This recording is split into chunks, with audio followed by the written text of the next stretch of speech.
the graduation production for the Inner College of the Visual and Performing Arts 2022 was what young people would call shot. But since I am not in that age cohort, I would say that it is a dazzling and innovative display of sophistry, artistry, artistic expression, sheer art in motion. I was so happy to be a part of that production, not just on the sideline giving directions or approving stuff, but to participate in the actual production. It lifted the artistic side of me and it reignited the passion I have always had for the arts. So I can just imagine how those students, majority of who were first year students, how in their participation, how it made them feel intimidated perhaps on one side, because this is the standard that they will have to live up to in this here space, and at the same time exhilarated that as first years they could be a part of such a wonderful display of talent. So I know that those students were impacted, and some of them would have come to me and spoken that the discipline of the rehearsal, the discipline of the production, and even the very content and the implications of the content had such a tremendous and positive impact that they have resolved that in their sojourn at the Edna Manley, they are committed to give only of their best.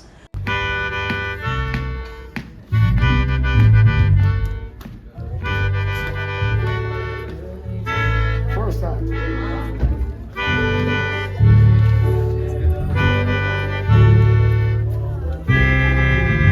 In my soul, stirring me to action, to receive the charge and take control. Knowledge of power. Come on. Rubbish. 1, 2, 3.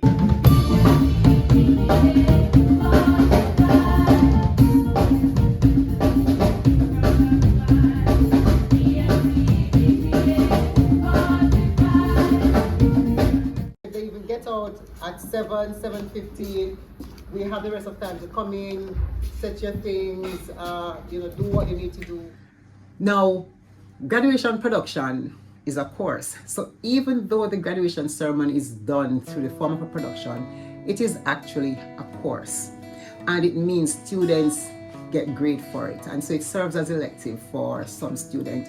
For me, this is good, because what they have to do at the end is that they have to submit a journal documenting the process. Now, I believe strongly in alternative assessment, right? Because I believe that not everybody will always be able to write 50 or 20 pages or 10 pages, but if they should sit and speak in a video, they could articulate it well. If they should put a series of videos together and explain it, they could explain it well. Does that mean it is any less rigorous intellectually than a person who sits and writes? Not necessarily. And so a part of my strategy in getting them to create this journal is that I opened it up. They were now able to use other medium, whatever media they decide to create their journals and submit, they are allowed to. So some persons are able to do TikTok videos, a TikTok channel, some persons might do YouTube channels, some persons are doing a whole video session. Then there are some persons who are doing pictographs, there are some persons who are still writing. So they are using a range of modalities, and we as educators need to start looking to that, because one of the things we tend to tell people, teach based on learning styles, but when it comes to assessment, or assessment doesn't cater to the learning style, I think something is wrong with that. Because yes, I must be able to write and I must be able to reproduce, but you also need to get to this thing where the assessment must also reflect how I learn and how I can give back that information to you based on how I understand the information. I strongly believe in that, and so as a result of that, I was able to put that to them, and a number of the students welcomed that, because what it allows them to do as well, to be creative. they see what they can do, and it allows them to use a range of skills. So for example, somebody who might decide to put a whole video reel together might learn to start edit. Right, they may start learning graphics. They may start learning a range of things in terms of how they're going to organize and structure. So by removing the boundary and the limitations, I think it really helped them. And I'm hoping by the time we are able to put this particular video out, we are able to insert some of those different clippings and footages of the various journal entries and the ways that they are, they are produced, so that you can actually see what they are. I heard that I had to do journals. I was stressed out because I'm tired of doing journals. I've been doing journals from year 1. So I decided that all of my journal entries would have been weekly, and it would be a poem. And it would, what I tried to do, I tried to incorporate a little phrases out of the script, and I found myself taking most of Piero's lines, to start it to end it, because Piero's line really resonated with me. But yeah, it became a lot easier and less stressful. I started to look forward to doing it every Monday, because it's the only free day we have. With no rehearsal. So yeah, that really was a plus for me when I still never have to do the journal format. So yeah. So my journal is in the form of a picture graph. I don't know if any one of you guys noticed. I've been taking pictures of you guys in different processes from the first practice. So I have like pictures dated back. Me have to find back and add them to my drive.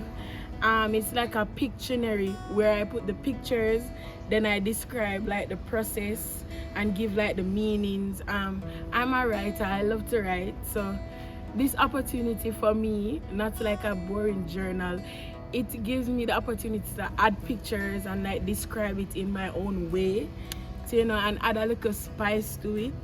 And it also like it brings up my creative side.